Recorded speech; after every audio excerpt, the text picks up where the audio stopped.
फूफी कहने लगी कि आज रात तुम मेरे साथ सो जाना बेटा, घर में कोई नहीं है और मुझे बहुत डर लग रहा है। मैंने हैरान होकर पूछा कि फूफू जी क्या हुआ? तो वो बोली कि तुम्हारे फूफा साहब शहर से बाहर गए हुए हैं। दोनों बड़े बेटे कॉलेज के हॉस्टल में हैं और छोटी वाली बेटी अपनी नानी के घर गई हुई है। घर में सिर्फ मैं और मेरा 3 साल का बेटा अकेले हैं। बाहर की गली में आजकल रात को कुछ मशकूक लोग घूमते नजर आते हैं, इसलिए मुझे बहुत घबराहट हो रही है। मेरी वालिदा ने जब ये बात सुनी तो फौरन कहा कि अरसलान बेटा, तुम फौरन फूफी के साथ चले जाओ और उन्हें हिम्मत दो, रात भर उनके पास रहो। मैंने हामी भरी और अपना नाइट सूट, ब्रश और एक किताब उठा ली।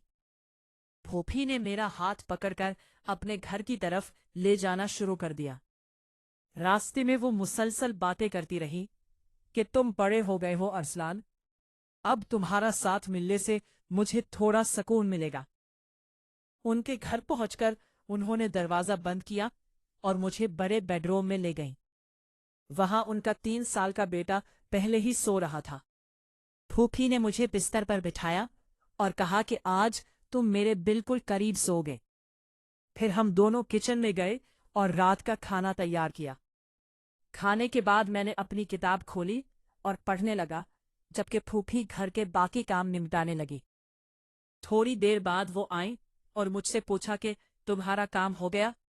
मैंने कहा हाँ, तो उन्होंने टीवी ऑन कर दिया। उस वक्त रात के 10 बज रहे थे।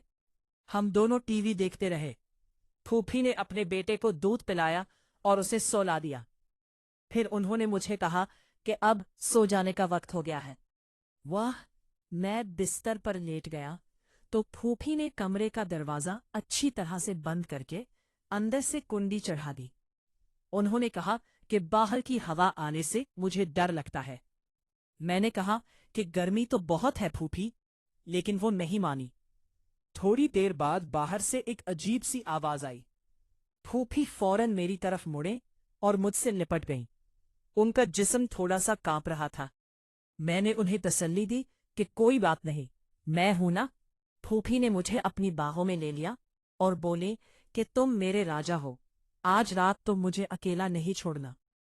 दूसरी बार जब बाहर से आवाज आई तो फूफी ने मुझे और भी मजबूती से जकड़ लिया। उनकी सांस तेज हो रही थी और उनका नर्म जिस्म मेरे सीने से लगा हुआ था। मैंने उन्हें कहा कि मैं बाहर जाकर देखता हूं।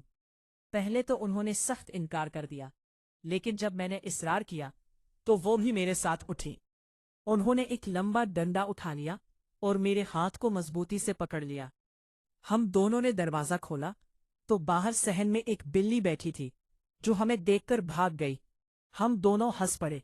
फूफी की थोड़ी हिम्मत बढ़ी, लेकिन अभी भी वो मेरे करीब ही रहना चाहती थी।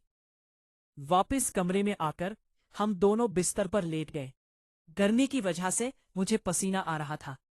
मैंने कहा कि फूफी, अब तो कोई डर नहीं, दरवाजा खोलकर सो जाए। लेकिन उन्होंने इनकार कर दिया और बोली कि नहीं बेटा, रात भर बंद रखो। फिर उन्होंने उठकर एक पतली चादर निकाली और मुझे दी कि इसे लिपेट कर सो जाओ, गर्मी कम हो जाएगी। मैंने चादर लिपटी तो फूफी कहने लगी कि मैं भी नहाकर आती हूँ। थोड़ी देर बाद जब वो नहाकर वापस आई तो उन्होंने एक बहुत पतली और शफाफ नाइटी पहन रखी थी, जो शायद फूफा साहब लेकर आए होंगे। नाइटी सफेद रंग की थी और उसमें से फूफी का पूरा जिस्म साफ दिखाई दे रहा था। उनके गीले बालों से पानी टपक रहा था, जो नाइटी को भी गीला कर रहा था। उनकी नाइटी जिस्म से चिपक गई थी और उनके खूबसूरत जिस्म की हर लाइन वाज़ेह नजर आ रही थी। मैंने शर्माते हुए नजरें झुका ली। फूफी बिस्तर पर आकर लेटी तो उन्होंने बेटे को एक तरफ कर दिया और मुझे दूसरी तरफ लेटने को कहा। खुद वो बिल्कुल बीच में सीधी लेट गई। कमरे की लाइट डर की वजह से बंद नहीं की गई थी। अब फूफी की आंखें बंद थीं, लेकिन उनका एक हाथ मेरे बाजू पर था। अचानक बाहर से फिर कुछ आवाज आई। फूफी ने फौरन करवट ली اور مجھ سے بالکل چمٹ گئیں۔ ان کا پورا جسم میرے جسم سے لگا ہوا تھا۔ میں نے انہیں گلے لگا کر تسلی دی۔ پھوپھی نے بڑی نرم آواز میں کہا کہ ارسلان بیٹا، تم آج رات مجھے چھوڑ کر مت جانا۔ تیسری بار جب باہر سے آواز آئی تو پھوپھی نے مجھے اتنا قریب کھینچ لیا کہ ہمارے دونوں کے جسم ایک دوسرے سے بالکل مل گئے۔ ان کی شفاف نائٹی اور میری پتلی چادر کے درمیان کوئی فاصلہ نہیں رہا تھا۔ ان کے گیلے بال میرے چہرے پر پھیل گئے تھے اور ان کی سانسیں میری گردن پر پڑ رہی تھی۔ میں نے انہیں کہا کہ پھوپھی ڈرو مت، میں تمہارے ساتھ ہوں۔ انہوں نے آنکھیں کھول کر مجھے دیکھا اور بولیں کہ تم بہت اچھے ہو بیٹا، تمہارے بغیر میں آج رات اکیلی نہیں رہ سکتی تھی۔ ان کی آواز میں ایک عجیب سی نرمی تھی۔ پھر انہوں نے اپنا ایک پاؤں میرے پاؤں پر رکھ دیا اور مجھے اور بھی قریب کھینچ لیا۔ کمرے میں صرف ایک ہلکی سی لائٹ جل رہی تھی جس میں پھوپھی کا جسم اور بھی زیادہ خوبصورت لگ رہا تھا۔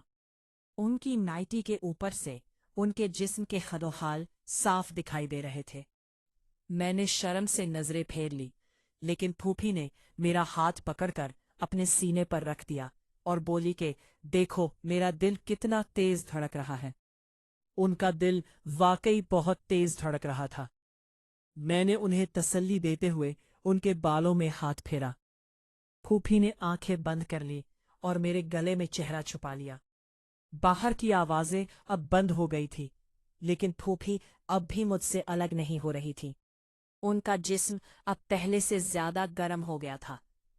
میں نے ان سے پوچھا کہ کیا اب بھی ڈر لگ رہا ہے، تو وہ بولی کہ اب ڈر تو کم ہو گیا ہے، لیکن تم مجھے چھوڑ مت دینا۔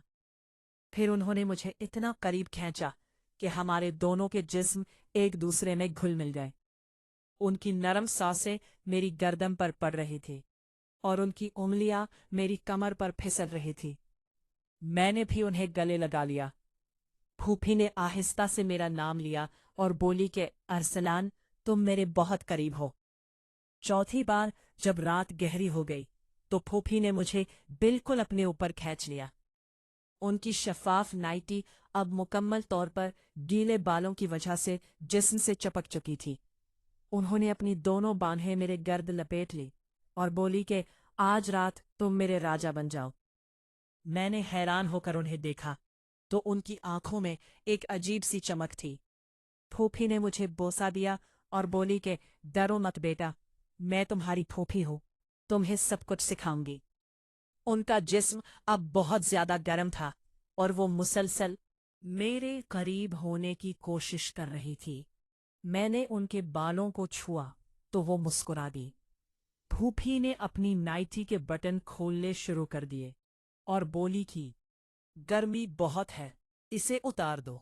میں نے شرماتے ہوئے مدد کی۔ اب پھوپھی کا خوبصورت جسم میرے سامنے تھا۔ انہوں نے مجھے اپنے سینے سے لگا لیا اور آہستہ آہستہ مجھے چومنے لگی۔ ان کی انگلیاں میرے جسم پر پھسل رہی تھیں۔ میں نے بھی انہیں گلے لگا لیا۔ پھوپھی نے میرا نام لے کر کہا کہ ارسلان، تم بہت پیارے ہو۔ رات بھر ہم دونوں ایک دوسرے سے لپٹے رہے۔ باہر کی دنیا بالکل خاموش تھی، صرف کمرے میں ہماری سانسوں کی آواز تھی۔ پھوپھی نے مجھے بتایا کہ تم آج رات سے میرے رازدار ہو۔ میں نے انہیں قریب کھینچا اور ان کے گلے میں چہرہ چھپا لیا۔ ان کا جسم میرے جسم سے بالکل مل گیا تھا۔ پھوپھی نے آنکھیں بند کر کے مجھے اور بھی مضبوطی سے جکڑ لیا۔ ہم دونوں